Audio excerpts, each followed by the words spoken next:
محبوب علیہ السلام کی زندگیوں میں ماہ رمضان آتا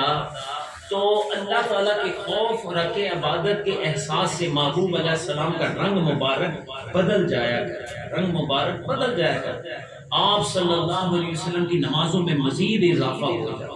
اور دعاؤں میں آپ پہلے سے زیادہ گڑ گڑاتے اور عاجزی کرتے اور اللہ تعالیٰ کے خوف کے زیادہ اظہار فرمایا کرتے تھے۔ قربان جائیں آقا کریم صلی اللہ علیہ وسلم کا حضور رمضان المبارک کی آمد پر کیوں اس طریقے سے پہلے سے زیادہ تیار ہو گیا؟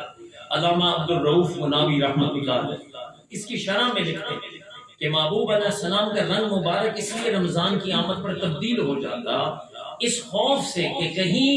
مجھ سے رمضان المبارک کے حق بندگی ادا کرنے میں کوئی کمی نہ رہے۔ یہ میرے محبوب علیہ السلام کی سنت ہے، لوگوں اللہ کا عظیم مہینہ آ رہا ہے، اس کا حق ادا کرنے میں کہیں تم کوتاہی تو نہیں کر رہے، کہیں ایسا تو نہیں عام مہینوں کی طرح آیا گیا تو چلا گیا اوڑھ کے کریے، نہیں نہیں نہیں، اس کی آمد کا انتظار کرو۔ حکم ہے کہ گنتی گنو کتنے دن رہ گئے، کتنے دن رہ گئے، اس کی تیاری کرو، اس میں کیا کیا کرنا پہلے سے سوچ کر، پھر جب وہ آئے تو اس میں کثرت عبادت کرو۔ میرے محبوب علیہ السلام سے بڑھ کر کون متقی ہوگا؟ لیکن میرے محبوب علیہ السلام رمضان المبارک کا استقبال جو ہے، محبوب علیہ السلام جو ہے وہ کثرت کے ساتھ آقا کریم سے نوافل کے ساتھ دعاؤں کے ساتھ اور گڑ گڑا کر دعاؤں کے ساتھ کرتے اور امت کو تعلیم دیتے کہ اے میری امت، تم نے اس ماہ رمضان کا جو ہے وہ استقبال اس طریقے سے کرنا ہے۔ میرے آقا کریم صلی اللہ علیہ وسلم کے صحابہ کرام بیٹھے اور حضور صلی اللہ علیہ وسلم تشریف لاتے ماہ رمضان، ان کی آمد ہے جیسے اب یہ ماحول ہے، تو حضور صلی اللہ علیہ وسلم نے 3 مرتبہ سوالیہ انداز میں صحابہ اکرام کی طرف دیکھا اور ارشاد فرمایا ایک سوال، صحابہ کہتے ہیں حضور نے ایک سوال 3 دفعہ ہم سے کیا، ماذا یستقبلکم وتستقبلون، ماذا یستقبلکم وتستقبلون، 3 دفعہ میرے محبوب علیہ السلام نے ارشاد فرمایا، کیا مطلب؟ کون تمہارا استقبال کر رہا ہے اور اے لوگوں تم کس کا استقبال کرنے والے ہو؟ ماذا یستقبلکم، کون تمہارا استقبال کر رہا ہے،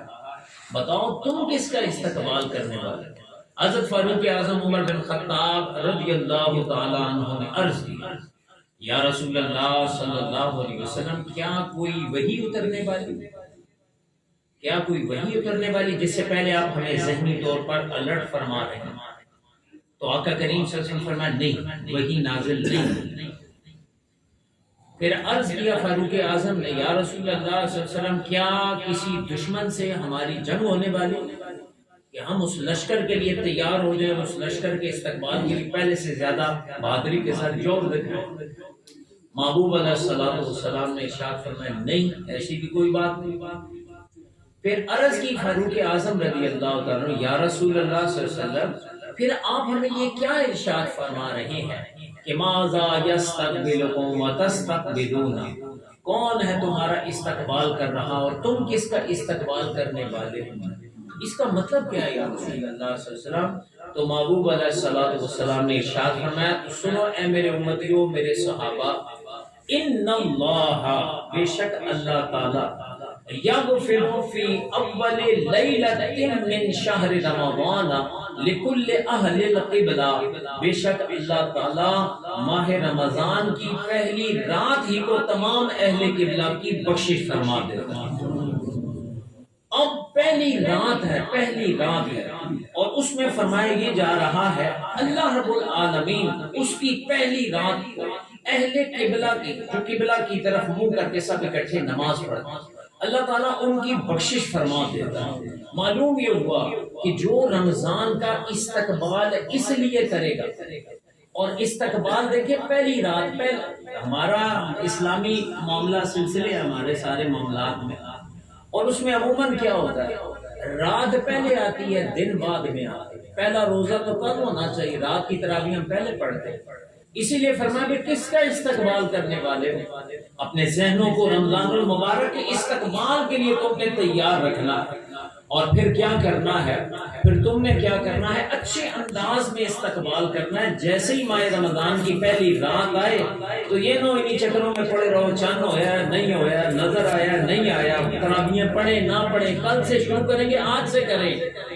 فرمایا نہیں، بلکہ تم نے استقبال ایسے پڑھ کے کرنا ہے کہ جیسے ہی رمضان المبارک کا چاند دیکھو وہ پہلی رات شروع ہو چکی ہوگی۔ اللہ سے اس رات اپنے لیے، اپنے ماں باپ کے لیے، اپنے رشتہ داروں کے لیے، میری کل امت کے لیے، محبوب کی کل امت کے لیے دعا مانگو، کیونکہ جب یہ رات آتی ہے، پہلی رات آتی، ان اللہ یغفر فی اول لیلۃ من شہر رمضان، جب پہلی رات آتی ہے اللہ تعالیٰ ایمان والوں کی پہلی رات ہی کو بخشش فرما دیتا ہے۔ پھر ایک روایت کا مفہوم ہے مومن رمضان کے آنے پر خوشی کا اظہار کرتا ہے، مومن اس کی روح خوش ہوتی ہے، واہ جی واہ، جیسے بلبل کا دل خوش ہوتا ہے بہار کے ذکر سے، بہار آئے گی، پھول آئے گی، تازہ مائیں، ہر طرف خوشبوئیں۔ مومن کا موسم بہار، مومن کا موسم بہار وہ ماہ رمضان ہوتا ہے۔ اسے جب پتا چلتا ہے بس چند ایک دن رہ گئے ہیں، اس کے بعد ماہ رمضان شروع ہو جائے تو اس کے دل میں خوشی، اس کے دل میں تڑپ، وہ دعائیں میں اس کے رنگ آ جاتے ہیں، یا اللہ خیر سے بس دکھائی، خیر سے دکھائی۔ فرمایا ایک حدیث پاک کا مفہوم، مومن کا دل رمضان المبارک کے آنے پہ خوش، چہرے پہ خوشی آتی، دل میں خوشی آتی ہے، کوئی بوجھ، کوئی ہلکا پن نہیں آتا کہ جناب یہ کیا یہ کیا یہ کیا، نہیں، مومن رمضان المبارک کے آنے پہ خوش ہوتا ہے، اور جب رمضان المبارک جاتا ہے اس کی زندگیوں سے تو اس کا دل افسوس، پریشان، افسردہ ہو جاتا ہے۔ اور ایک روایت میں آیا کہ جس مومن کی آنکھ سے الوداع رمضان کرتے ہوئے اس کی آنکھوں سے آنسو نکل آئے، اللہ اس کی بھی بخشش فرمائے۔ یا اللہ تیرا پیارا مہینہ چل رہا ہے، میں باتیں نہ کر سکتا، میں کوئی خاص کام نہیں کر سکتا، میں تیرے سے بخشش نہ مانگ سکا، میں تیرے سے عشرہ رحمت میں رحمتیں نہیں مانگ سکا، میں کوئی مغفرت کا سوال نہیں کر سکا، میں کوئی ایسا ہے کہ دوزخ سے آزادی والے کام نہیں کر سکا، لیکن اللہ تعالیٰ گواہ نہیں، یہ میری آنکھ کے آنسو، یہ کسی پیسے، دولت، بیماری، تکلیف میں نہیں، یہ صرف اس جدائی میں ہے، تیرا پاک مہینہ، مہمان مہینہ ہمارے پاس آئے گا اور آج ہمارے پاس سے الوداع ہو رہا ہے، تو یا اللہ یہ آنسو اس کی جدائی میں، تو فرمایا اللہ ایسے مومن کی بخشش بھی فرما دیتا ہے، دل میں ماہ رمضان کی محبت پیدا ہو، جانے پر اس کے الوداع کرنے پر دل میں افسوس ہو، آنے پر خوشی کا اظہار ہو، ایمان کی علامت ہے۔ لہٰذا جب یہ دیکھنا ہو کہ میرے دل کے اندر کتنا ایمان اور اس کی تڑپ موجود ہے، تو یہ دیکھو میں ماہ رمضان المبارک کے آنے پر کتنا خوش ہوں، میں ماہ رمضان کی کس طرح استقبال اور تیاری کر رہا ہوں۔ دیکھیں اللہ کے محبوب صلی اللہ علیہ وسلم کی ایک دعا میں نے آپ کے سامنے ذکر کی کہ حضور صلی اللہ علیہ وسلم نے دعا سکھائی ہے، اللہم سلمنی من رمضان، اللہ مجھے سلامتیاں دینا پورے ماہ رمضان، اے دکھ درد، بیماریاں، ٹیمپریچر، شوگر، ہائی ڈائی، بلڈ، یہ وہ ہر چیز، اللہ ان تمام چیزوں سے کیوں ہی مجھے سلامتیاں دینا۔ دوسرے معنوں میں دعا سکھائی جا رہی، اللہ سے ہمت مانگو، اللہ ہم کمزور ہیں، روزے بظاہر رکھ سکتے نہیں رکھ سکتے، لیکن تیری ہمت ہوئی ہر عبادت ہم کر سکتے ہیں، اللہ ہماری مدد فرما، اللہ ہمارے لیے ماہ رمضان کے روزے رکھنا آسان فرما، 30 تراویح پڑھنا آسان فرما، اللہ تعالیٰ رمضان میں ہمیں کثرت کے ساتھ قرآن پاک کی تلاوت کی توفیق عطا فرمائے۔ یہ سارا مفہوم اللہم سلمنی من رمضان ہے۔ پھر ساتھ ہی آپ اگلی دعا سکھائی جا رہی ہے، اور مومنوں غافل نہ ہو جانا، ساتھ یہ بھی دعا کرنا کہ یا اللہ رمضان کو میرے لیے سلامتی والا، یعنی اس میں جتنی گھڑیاں ہوں وہ میرے لیے مبارک ہو۔ ویسے تو ہے ہی رحمت و کرم والا ہے، لیکن بعض اوقات ماہ رمضان المبارک آزمائشیں تو اللہ کی طرف سے، تو کہا جا رہا ہے پہلے سلامتیاں مانگ لیں، یا اللہ سلامتی، اللہ خیر، اللہ خیر کرو اس رمضان المبارک کو میرے لیے، میری فیملی کے لیے، میرے برادری کے لیے، اللہ خیر، تاکہ میں رج رج کر تیری عبادت، اور اس کے ایک ایک دن میں، ایک ایک پل میں، ایک ایک سرگی میں، ایک ایک افطاری میں، اے اللہ تعالیٰ میں رج رج کر تیرے سے دعائیں مانگوں، پتہ نہیں میری زندگی کا آخری رمضان ہے، پتہ نہیں دوبارہ نصیب ہو نہ ہو۔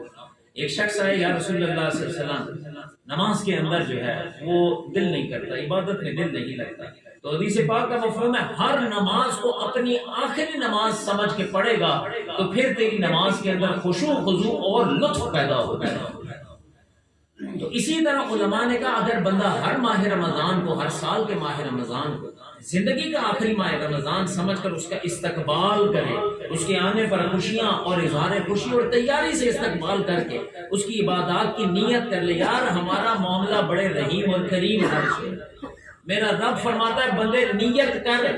عمل تک اگر نہ بھی پہنچا تو نیت پر بھی میں ثواب عطا فرماؤں گا۔ مثلا میں اور آپ نیت کرتے ہیں اللہ تعالیٰ خیر خیریت سے ہمیں ماہ رمضان نصیب فرما تو انشاءاللہ اس کے 30 روزے رکھیں گے، انشاءاللہ اس کی تراویح پڑھیں گے، انشاءاللہ باجماعت نمازیں اور تلاوت قرآن پاک پڑھیں گے، انشاءاللہ جو تم نے دیا اللہ صلاح میں صدقہ خیرات کریں گے۔ اور یارو نیت کر لو ابھی سے تمہارا نیکیوں کا میٹر چلنے لگ جائے گا۔ یہ میرے غفور الرحیم رب ہے جو سوچ پر بھی تجھے مجھے نیکیاں عطا فرما رہا ہے، وہ عمل پر کتنے خزانے عطا فرمائے گا۔ اللہ رب العالمین مجھے اور آپ کو آنے والا ماہ رمضان سلامتیوں کے ساتھ نصیب فرمائے۔ جنہیں باپ نے